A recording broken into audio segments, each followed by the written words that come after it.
इस ठंड के माहौल में चाचा नीतीश के एक कदम ने पूरी तरीके से सियासी माहौल को गर्मा दिया है। जी हां, जैसा कि आप जानते हैं, नीतीश कुमार इन दिनों हिजाब विवाद की वजह से बुरे घिरे नजर आ रहे थे, जिसकी वजह से विपक्ष ने उनके इस्तीफे से लेकर मुख्यमंत्री बदलने तक की मांग कर दी थी। लेकिन अब चाचा नीतीश अचानक से दिल्ली पहुंच गए। माना जा रहा है कि वह प्रधानमंत्री मोदी, गृह मंत्री अमित शाह और तमाम बीजेपी नेताओं से मुलाकात करेंगे। इसके साथ साथ जेडीयू नेताओं से भी मुलाकात करेंगे। साथ ही साथ वह अपना कुछ रूटीन चेकअप भी कराएंगे। वहीं दूसरी तरफ आरजेडी प्रमुख लालू यादव भी इस समय दिल्ली में मौजूद हैं। माना जा रहा है कि अब पावर सेंटर पूरी तरीके से दिल्ली है और पिछले कुछ दिनों से जो चर्चा थी कि नीतीश कुमार हिजाब विवाद में फंसने के बाद अगला कदम क्या उठाएंगे, उनकी चुप्पी के कई सवाल उठ रहे थे। मायावती ने यह सलाह दी थी कि अपने मंत्रियों, अपने विधायकों को चुप रहने की सलाह देते हुए नीतीश कुमार को इस खुद मोर्चे को संभालना चाहिए। तो ये सारी सलाहें उनको मिलती नजर आ रही थी। लेकिन फिलहाल अब चर्चा इसी बात की हो रही है कि नीतीश कुमार दिल्ली क्यों आए हैं। क्या सचमुच जो मांग विपक्ष उठा रहा था हिजाब विवाद के बाद कि मुख्यमंत्री बुजुर्ग हो चुके हैं, उनका मानसिक स्वास्थ्य ठीक नहीं, उनको आराम करने की आवश्यकता है, अब मुख्यमंत्री बदल देना चाहिए। और विपक्ष ने पहले भी ये आरोप लगाए थे कि भविष्य में नीतीश को मुख्यमंत्री भले ही बीजेपी बना देगी, लेकिन कुछ ही महीनों के लिए मुख्यमंत्री बनाया जाएगा। उसके बाद जो है मुख्यमंत्री बदलने पर बीजेपी का पूरा फोकस रहेगा। इस बीच ये भी बताया जा रहा है कि राज्यसभा, विधान परिषद के 2026 में चुनाव होने हैं, उसको लेकर भी नीतीश कुमार मोदी शाह के साथ मिलकर रणनीति बनाएंगे। और तो और खरमास के बाद जो कैबिनेट विस्तार पर चर्चाएं हैं, उस पर भी बहुत जल्द यहां पर कह सकते हैं इन बैठकों के द्वारा कुछ निष्कर्ष निकाला जा सकता है। फिलहाल क्यों दिल्ली आए हैं, क्या मकसद है, इसी मुद्दे पर चर्चा करते हैं अपने खास वरिष्ठ सहयोगी अमन सर से।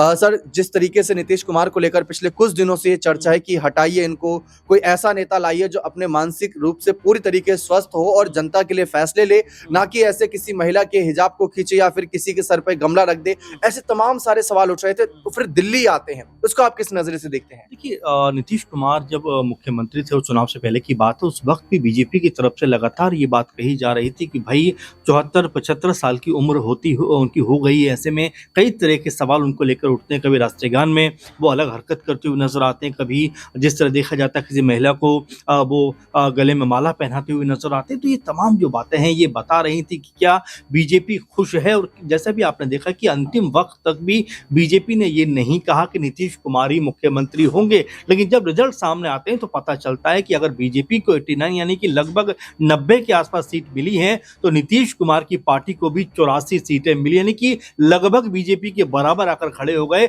और यही बीजेपी के लिए परेशानी का सबब रहा कि इतना क्लोज अगर फाइट उनकी और जेडीयू के बीच में है, तो ऐसे में उनकी जो मुख्यमंत्री अपना बनाने की जो मांग थी वो कहीं ना कहीं ठंडे बस्ते में चलेगी, क्योंकि उनको पता था नीतीश कुमार अगर पाला बदलते हैं तो सरकार में बीजेपी बड़ा दल होने के बावजूद भी नहीं आ पाएगी। लेकिन अब जिस तरह से ये पूरे का पूरा विवाद उठकर सामने आया, जहां पर वो एक युवा डॉक्टर महिला का जो हिजाब है वो खींचते हुए नजर आते हैं, उसको लेकर अलग अलग तौर पे आप देख रहे हैं कि बयानबाजी चल रही है। उपराज्यपाल जो है आरिफ खान, वो कहते हैं कि इसमें कोई दिक्कत की बात नहीं है, पिता पुत्री का रिश्ता है, इसको आप अलग नजर से मत देखो। नीतीश कुमार सबको बेटी की तरह समझते हैं। जितना मांझी जो उनके धुर विरोधी भी माने जाते हैं, वो भी यहाँ पर समर्थन करते हैं कि भाई नीतीश कुमार की उम्र 25-26 साल की नहीं है, वो 74-75 साल के, यानी कि वो जो डॉक्टर साहिबा हैं वो उनकी बेटी की उम्र की है। तो ऐसे में इस बात को तूल नहीं दिया जाना चाहिए। वहीं कई जो विपक्षी दल हैं वो ये कह रहे हैं कि आखिर किसने उनको ये हक दिया कि किसी लड़की का हिजाब अपने हाथों से खींचने का, यानी कि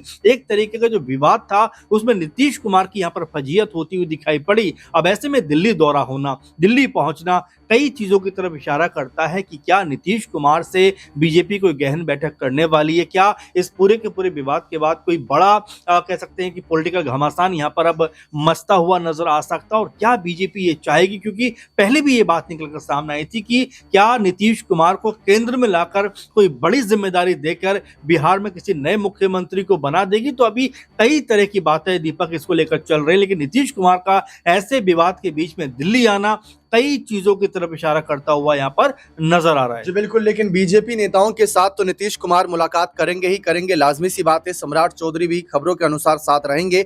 लेकिन दूसरी तरफ गौर करने वाली बात यह है कि आरजेडी सुप्रीमो लालू प्रसाद यादव भी दिल्ली में हैं। हाल ही में उन्होंने अपनी आंख का इलाज कराया था दिल्ली के एक हॉस्पिटल में, जिसके बाद से वे अपनी बेटी मीसा भारती के ही आवास पर उनके साथ हैं और पूरी तरीके से अपने आप को स्वस्थ होने का मौका दे रहे हैं डॉक्टरों की निगरानी में। लेकिन माना यह जा रहा है कि एक तरफ नीतीश दिल्ली आ रहे हैं, दूसरी तरफ लालू यादव दिल्ली में पहले से ही मौजूद हैं। मोदी, शाह और तमाम बीजेपी नेताओं से मुलाकात करना तो लाजमी बन ही जाता है। नीतीश कुमार खुद भी सूत्रों के अनुसार रूटीन चेकअप कराएंगे। लेकिन इन सब के बीच जो ये सवाल उठ रहे हैं कि लालू यादव भी दिल्ली में है, खबरों का इशारा किस तरफ है, इसको समझने की कोशिश करते हैं। देखिए बिल्कुल लालू यादव दिल्ली में है और नीतीश कुमार भी दिल्ली में पहुंच रहे हैं और देखिए दिल्ली में क्या दोनों का मिलन हो सकता है, क्या कोई बातचीत हो सकती है, क्योंकि अगर सरकार बनाने की गुंजाइश देखे तो दीपक इतना आसान इस बार है नहीं, क्योंकि आप देखेंगे आरजेडी 25-26 सीटों पर, अगर आरजेडी का आंकड़ा 50 के पार होता, नीतीश कुमार अगर 80 के आसपास होते और बीजेपी अगर 50-60 पे होती तो जाहिर बात है कि एक संभावना यहाँ पर बनती हुई दिखाई पड़ती। लेकिन देखिए राजनीति है और राजनीति में कब क्या कुछ हो जाए नहीं कहा जा सकता, क्योंकि बीजेपी की तरफ से भी पूरा समर्थन नीतीश कुमार को इस हिजाब के मुद्दे पर मिलता हुआ दिखाई नहीं पड़ा है, क्योंकि जो तस्वीरें उस वक्त सामने आई थी, सम्राट चौधरी ठीक नीतीश कुमार के पीछे खड़े हुए थे, बल्कि वो हाथ भी पकड़ रहे थे। ऐसे में बीजेपी को भी शायद ये लग रहा है कि नीतीश कुमार ने जो ये कारनामा किया है, भले ही इसका बचाव वो करने उतरे लेकिन पूरी तरह से अपने आप को नहीं बचा पा रहे हैं, क्योंकि गिरिराज सिंह ने भी इसको लेकर अलग तरह की बयानबाजी की, वो भी आपके सामने है। लेकिन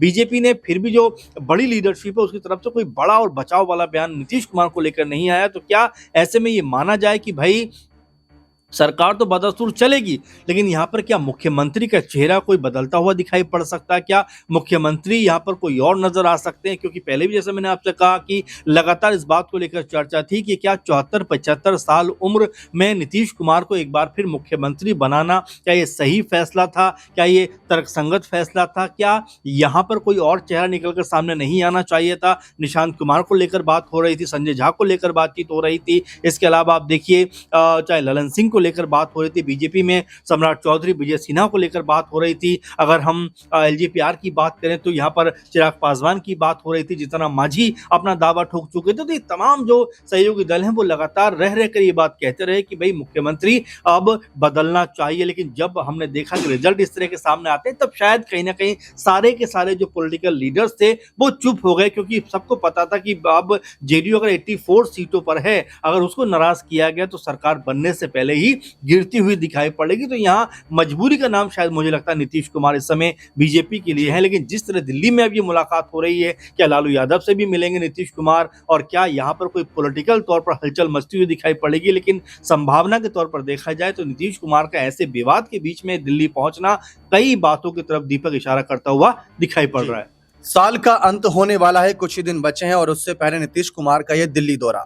चर्चा तो इस बात की भी है कि कैबिनेट विस्तार पर भी अगर नीतीश कुमार फैसला लेंगे तो हो सकता है कि अपने बेटे निशांत के बारे में भी विचार करें, क्योंकि ये विचार उनका नहीं बल्कि पार्टी के सीनियर नेता जिसमें संजय झा, लल्लन सिंह और तमाम नेता मौजूद है, जिन्होंने समय समय पर यह सलाह दी कि निशांत को अब राजनीति में आ जाना चाहिए, क्योंकि उनका मानना है कि अति पिछड़ा वोट बैंक को अगर कोई संभाल सकता है तो वो नीतीश के बाद निशांत ही हो सकता है। अगर किसी और जाति आधारित चेहरे को आगे लाते हैं तो शायद खेल बिगड़ जाएगा, और यही बात अमित शाह भी जानते हैं। हाल ही में सूत्रों के अनुसार एक खबरें आई थी कि ललन सिंह और संजय झा से खुद अमित शाह ने यह पूछा था कि क्या नीतीश बाबू अब अपने रिटायरमेंट के बारे में सोच रहे हैं, अगर सोच रहे हैं तो बताइए, हम उनकी मदद करेंगे, अगर ऐसा है तो निशांत कुमार को लाएंगे, किसको आगे लाएंगे। तो वो उस बारे में भी चर्चा पहले से ही चल रही थी और आज फिर दिल्ली पहुंच रहे हैं। अमित शाह से, ललन सिंह से, संजय झा और साथ ही साथ प्रधानमंत्री नरेंद्र मोदी से मुलाकात होगी।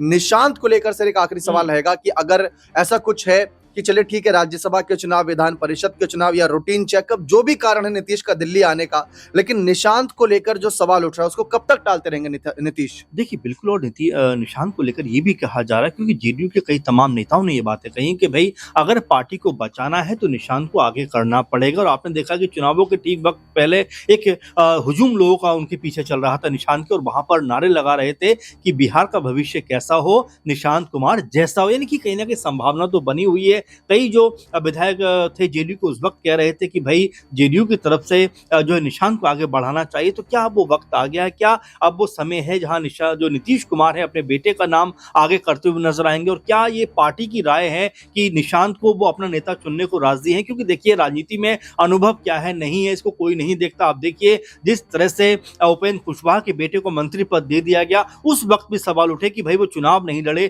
कोई पॉलिटिकल अनुभव उनके पास में नहीं है। तो राजनीति में अपनी सत्ता बचाने के लिए और सत्ता में बने रहने के लिए इस तरह के फैसले कोई करना कोई हैरानी की बात नहीं होता है, चौंकाने वाली बात नहीं होता है। और निशांत को अगर मुख्यमंत्री के पद पर नीतीश कुमार चाहते हैं कि भाई वो उनको आगे बढ़ाने के लिए तैयार हैं, तो हो सकता है कि यहाँ पर मंथन का दौर चलता हुआ दिखाई पड़े। बीजेपी और तमाम जो सहयोगी दल हैं वो इसके ऊपर विचार विमर्श करते हुए नजर आ जाएं, क्योंकि नीतीश को लेकर अब लगातार जो आवाजें बुलंद हो रही हैं उसको दबाने का एक ही मतलब हो सकता है कि उनकी जगह पर किसी और चेहरे को लेकर आया जाए। क्योंकि नीतीश कुमार जिस तरह से इन दिनों दिखाई पड़ते हैं दीपक, वो अपने आप में कई बार असहज करता हुआ नजर आता है। कई बार महिलाओं को लेकर इस तरह की बयानबाजी कर देते हैं कि विवादों में आ जाते हैं, कभी किसी महिला के गले में हार डाल देते हैं। और तो और जिस तरह से उन्होंने महिला डॉक्टर का हिजाब खींचा, कई लोगों ने यह कहा कि चलिए ये बाप बेटी का रिश्ता है, लेकिन इसका मतलब ये नहीं है कि आप सरेआम खुलेआम मंच पर इस तरह से उसका हिजाब खींचते हुए दिखाई पड़े। अगर आप उसको बेटी मानते हैं तो उनसे कह सकते थे कि बेटा आप हिजाब अपना नीचे कर लीजिए, फोटो खिंचाना है, जो भी आप वहां पे जो चीजें दर्शाना चाहते थे। तो ये कहीं ना कहीं वो इस पूरे मसले के ऊपर कोई सफाई अपनी पेश नहीं कर पा रहे, और जो उनकी हक में भी आकर खड़े हो रहे हैं कोई महत्वपूर्ण और बड़ी दलील नहीं दे पा रहे हैं। क्योंकि जिस तरह की हरकत नीतीश कुमार ने की है उसको लेकर दबे जुबान में भले ही समर्थन हो रहा है, लेकिन खुलकर नीतीश कुमार के समर्थन में ना जेडीयू की तरफ से कोई बड़ा नेता निकल के सामने आ रहा है, ना एलजीपीआर की, ना बीजेपी की। लेकिन हाँ, ये जरूर कहा जा रहा है कि ये बेटी और पिता का रिश्ता है, नीतीश कुमार बेटी मानते हैं। तो ऐसे में यही बात निकलकर सामने आती है कि अगर बेटी मानते हैं तो उसको कहा भी जा सकता था। तो क्या बीजेपी इसके ऊपर अब बात करती हुई नजर आएगी, और क्या यहाँ बिहार को कोई नया चेहरा मिलता हुआ दिखाई पड़ सकता है? जी बिल्कुल। अब चाचा नीतीश दिल्ली की सियासत में मौजूद हैं, लेकिन क्या फैसले लिए जाते हैं क्या नहीं, इसकी जो भी जानकारी आएगी आपको चैनल के माध्यम से पहुंचा दी जाएगी। बने रहें चैनल के साथ। बहुत बहुत शुक्रिया।